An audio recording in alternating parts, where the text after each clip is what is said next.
Bonjour, bonsoir à tous, selon le lieu où vous nous écoutez. Nous nous réjouissons de vous retrouver avec beaucoup d'adversité, parce que l'adversité, il y en a pour empêcher que nous continuions dans ces enseignements, mais nous allons persévérer jusqu'au bout avec la grâce et la force du Tout-Puissant. Donc nous allons évoluer dans le cadre de notre étude Méditons ensemble le thème, le combat spirituel selon la doctrine de Christ. Nous allons prier. Père très haut, souverain,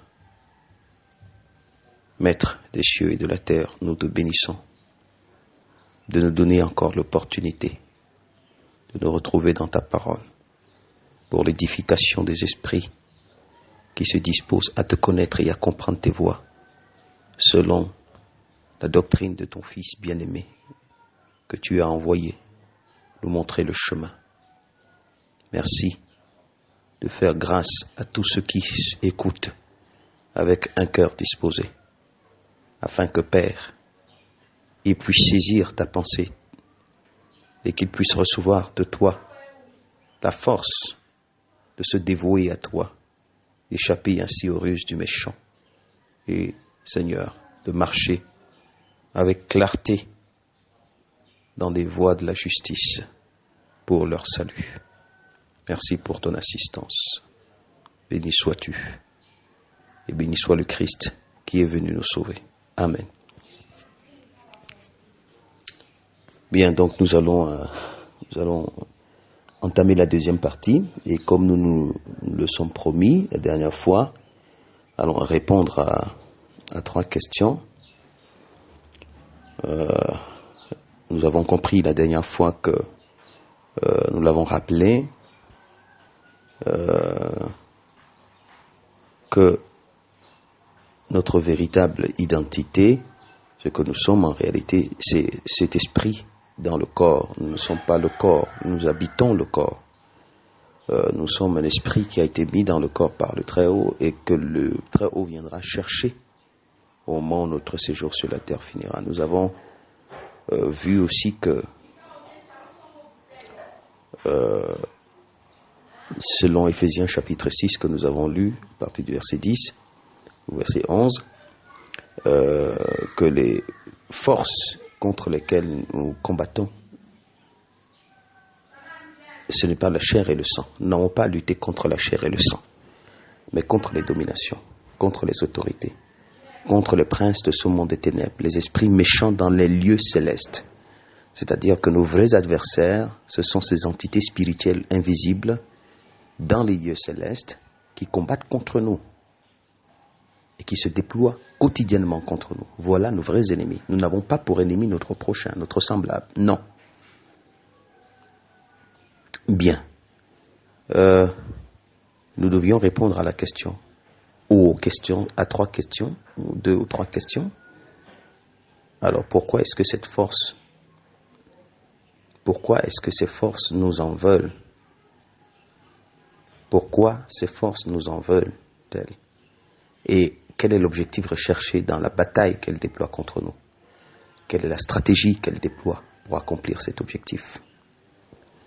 Et nous allons évoquer un point ici qui renvoie à la création. Nous allons faire très rapidement et très succinctement, parce que nous pensons que c'est des choses que les uns et les autres au moins saisissent. Alors, il faut que nous sachions, puisque nous avons lu dans Éphésiens que ces forces sont dans les lieux célestes. Alors, comprenons que les lieux célestes, l'organisation de la création a, si vous voulez, l'univers a 2 dimensions. 2 dimensions. Bon, il y a une 3e dimension qui est en dehors de l'univers, parce qu'elle est suprême, cette dimension. Nous avons donc 3 dimensions. La première dimension, partant du bas vers le haut, c'est la dimension terrestre, l'environnement dans lequel nous sommes. Au-dessus, nous avons les lieux célestes. Mais dans les lieux célestes, il y a 2 dimensions, donc les 2 dimensions. Il y a la dimension qui est en bas, la dimension qui est en bas, les régions inférieures des lieux célestes, là où se trouve donc le royaume de Satan et toute son armée. Le royaume de la mort, c'est là-bas, dans les lieux célestes, comme nous l'avons lu dans Éphésiens. Nous n'avons pas lutté contre la chair et le sang, mais contre les dominations, les autorités, les princes de ce monde des ténèbres, les esprits méchants dans les lieux célestes. Donc les lieux célestes ont une dimension, une région inférieure, là où se trouve Satan et toute son armée. Au-dessus de cette dimension, la dimension suprême, nous avons le royaume de Dieu. Royaume de Dieu avec les anges qui sont restés fidèles, Donc voilà, pour comprendre simplement, voilà un peu la hiérarchie. Voilà, donc, mais la structure n'était pas comme ça avant. Parce que Satan et ses anges et ses démons n'étaient pas à ce niveau. Lucifer, il s'appelle Lucifer, et ses anges, parce que quand on dit démons, ça veut dire anges déchus. Ça veut dire qu'ils étaient d'abord des anges saints, mais ils ont été déchus. Ils vivaient dans la dimension suprême, c'est-à-dire le royaume. Ils étaient des serviteurs là-bas, au même titre que tous les autres anges. Bien. Alors, il s'est produit une chose à un moment donné, c'est que Satan, Lucifer, qui ne s'appelait pas encore Satan, Lucifer a convoité ce qui ne lui était pas permis de convoiter. Parce que les anges sont des serviteurs du royaume. Il ne leur est pas permis de convoiter autre chose que cela. Ils sont des serviteurs. C'est déjà une position extrêmement glorieuse que d'être serviteur du royaume de Dieu. Alors, il s'est permis de convoiter le poste suprême, de convoiter la position suprême de ce royaume-là. Parce qu'ils ne sont pas des héritiers du royaume, ils sont serviteurs du royaume. Il a voulu hériter, il a voulu prendre la position suprême de ce royaume. Et il a été éjecté, ayant entraîné avec lui beaucoup d'autres anges dans sa rébellion. Et donc, ils ont été propulsés dans les régions inférieures des cieux.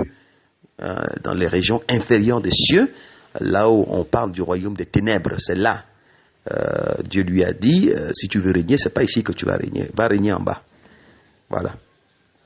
Et donc, alors ce qui est très intéressant dans l'histoire, c'est que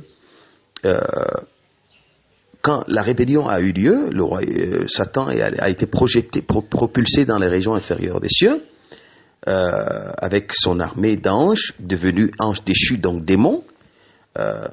Il va plaire au Très-Haut d'aller plus bas encore pour créer un monde visible, je dis bien plus bas, pour créer un monde visible, au vu et au su de toutes les entités célestes, qu'elles soient démoniaques ou qu'elles soient encore sacrées, saintes. Il va descendre encore plus bas pour créer le monde visible. Et quand il crée le monde visible, après avoir tout créé, il va créer une entité, un homme, un être humain. Et vous savez ce qui est terrible, surtout pour Satan et son armée, c'est que c'est cet homme qu'il a créé, cet homme-là, qu'il a créé et qu'il allait tirer dans les profondeurs du néant, plus bas. C'est cet homme-là qui est destiné à être héritier de son royaume que Satan a convoité. C'est lui qui est destiné à co-hériter de ce royaume avec son fils, le Christ. Parce qu'il n'a pas voulu que son fils soit seul héritier. Il a voulu associer l'humanité à cet héritage.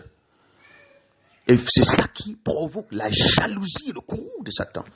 Ce que lui, il a convoité et qui a provoqué son éjection éternelle, sa condamnation éternelle. Mais cette entité de rien du tout, qui est tirée du néant, c'est cette entité-là qui est destinée à hériter de ce royaume. Non, c'est incroyable, mais c'est terrible. Alors, toute la jalousie de notre adversaire, tout son courroux se lève.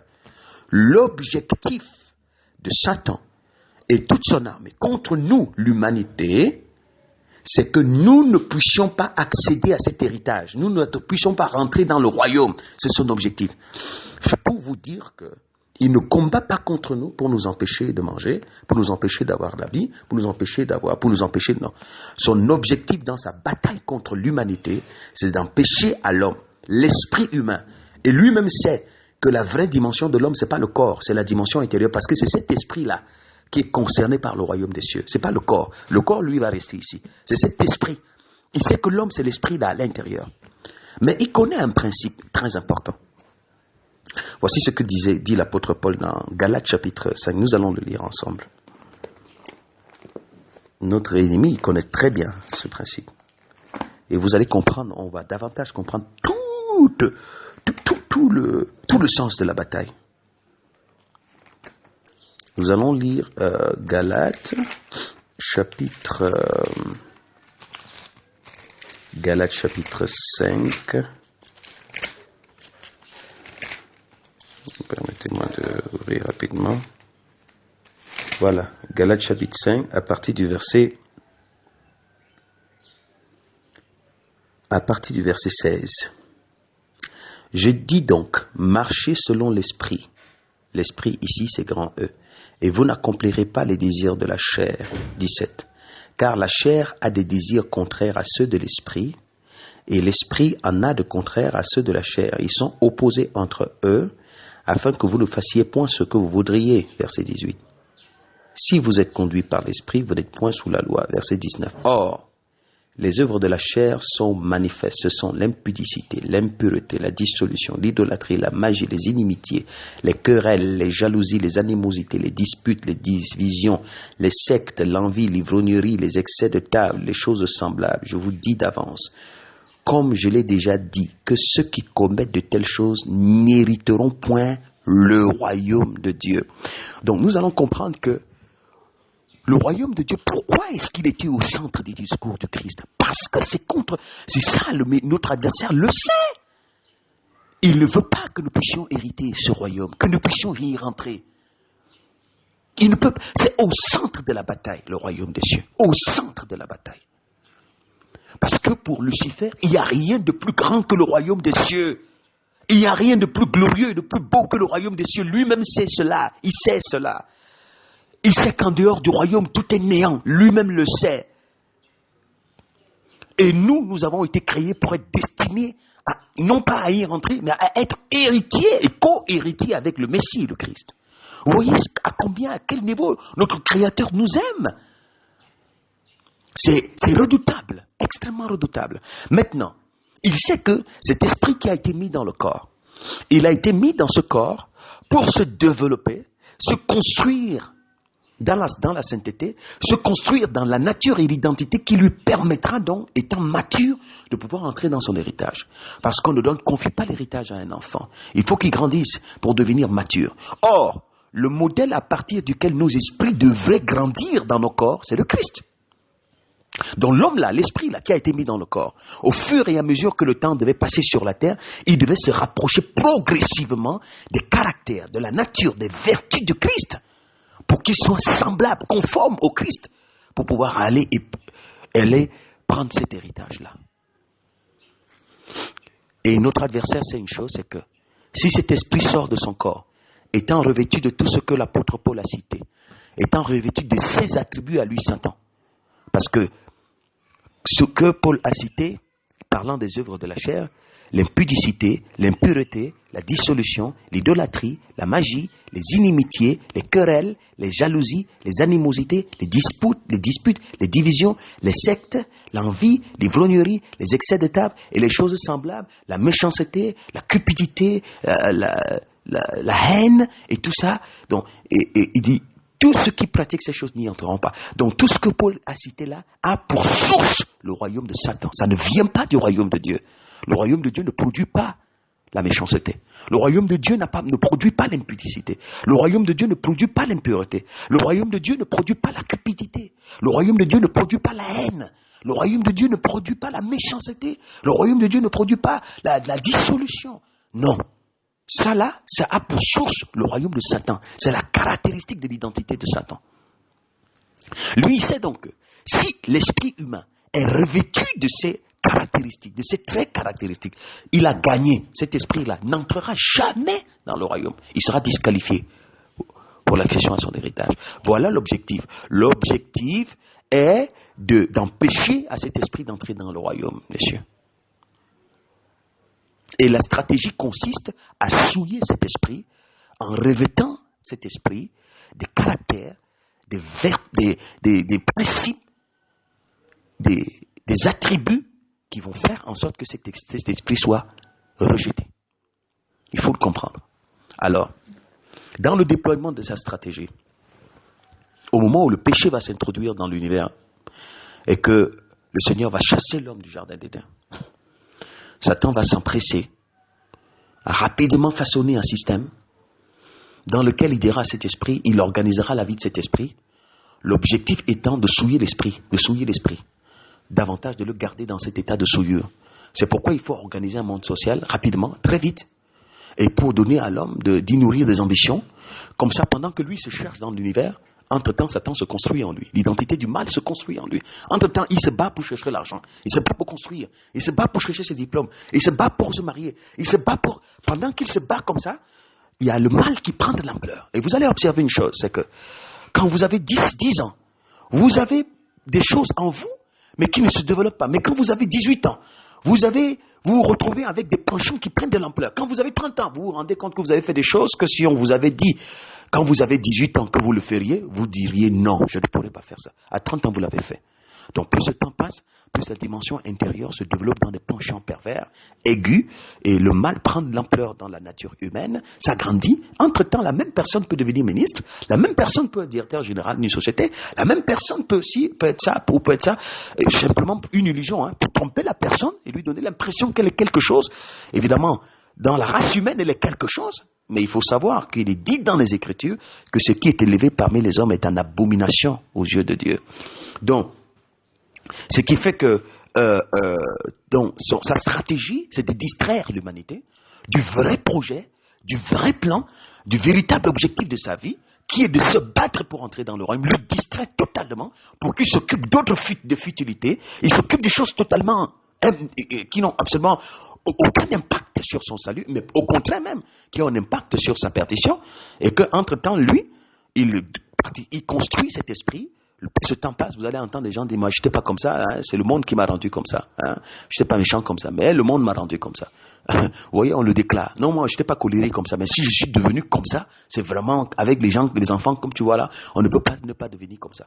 Donc, vous voyez que plus le temps passe, l'homme est transformé dans la nature du mal. L'esprit de l'homme est transformé, mais dans la nature du mal. Elle se développe dans la nature du mal, dans la convoitise du monde. Et donc, toutes ces choses viennent du royaume de Satan. On dit donc qu'un tel esprit est gouverné par le mal. Donc, il est important de le comprendre. L'objectif étant que cet esprit n'accède pas au royaume de Dieu. C'est pour ça que je le dis très bien, Satan et son armée ne luttent pas contre nous pour nous empêcher d'avoir une voiture, pour nous empêcher de nous marier, pour nous empêcher de... Non, c'est pas ça le but de la bataille. Il ne lutte pas pour nous empêcher de... Non, il peut même vous en donner, mais parce qu'il sait que ça va vous détruire. Et ça va l'aider à construire son plan en vous, c'est-à-dire à se réaliser en vous, pour que vous deveniez de plus en plus vicieux, malicieux, pervers. Il peut même vous en donner. Donc, c'est très important de le saisir. Voilà l'objectif, voilà la stratégie qui est déployée. Alors, c'est pourquoi le monde est un monde de pression pour que l'esprit de l'homme, au lieu de fixer les regards vers les cieux, que l'esprit de l'homme se cherche dans l'univers pour se battre, pour tenter de se chercher dans l'univers par tous les moyens, pour tenter, comme on dit, d'avoir la place sous le soleil. Mais non, il y en a qui veulent avoir la place au-delà du soleil, avoir la place, se faire une place sous le soleil. Alors, c'est une orientation extrêmement dangereuse. Alors, donc c'est ça, si vous voulez, le centre de la bataille. C'est pourquoi quand le Messie arrive, le Christ arrive, il vient nous rappeler l'héritage auquel nous sommes destinés. Luc 12, 32, ne crains point petit troupeau, votre Père a jugé bon de vous donner le royaume. C'est une déclaration qui est terrible, une révélation incroyable. Et tout le discours du Christ n'était que le royaume. Tout le discours n'était que le royaume des cieux. Royaume des cieux, royaume des cieux. Le royaume des cieux est semblable à le royaume, pour amener l'humanité à contempler ces choses, à réaliser pourquoi elle a été créée, à comprendre ce qui doit être sa conquête, à comprendre ce qui doit être l'objet de sa bataille.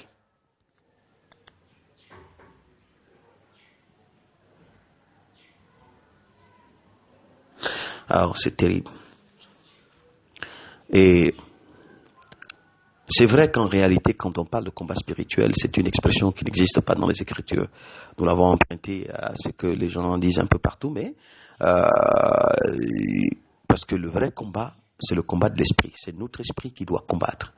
nous combattons contre des forces spirituelles méchantes des esprits. Peut-être c'est pour ça que les gens parlaient du combat spirituel. Mais si on doit parler du combat de l'esprit de l'homme, voilà à quoi il renvoie.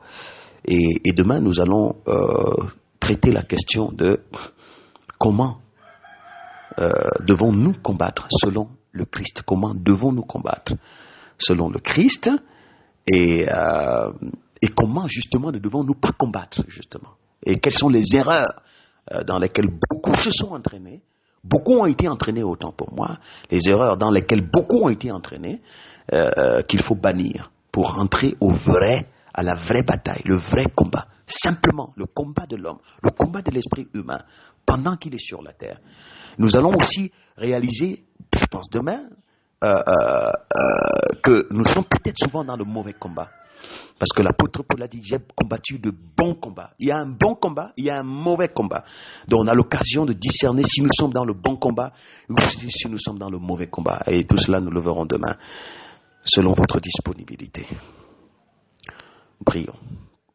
Nous te bénissons, Père très haut, pour cette leçon d'aujourd'hui, qu'elle puisse trouver sa place dans les esprits et que davantage elle soit perçue avec clarté. Merci pour ta fidélité. Nous remettons à toi et nous remettons tous ceux qui écoutent. Merci parce que tu es vivant, tu es à l'œuvre. Gloire à toi et gloire au Christ notre Sauveur. Amen. Shalom et à demain.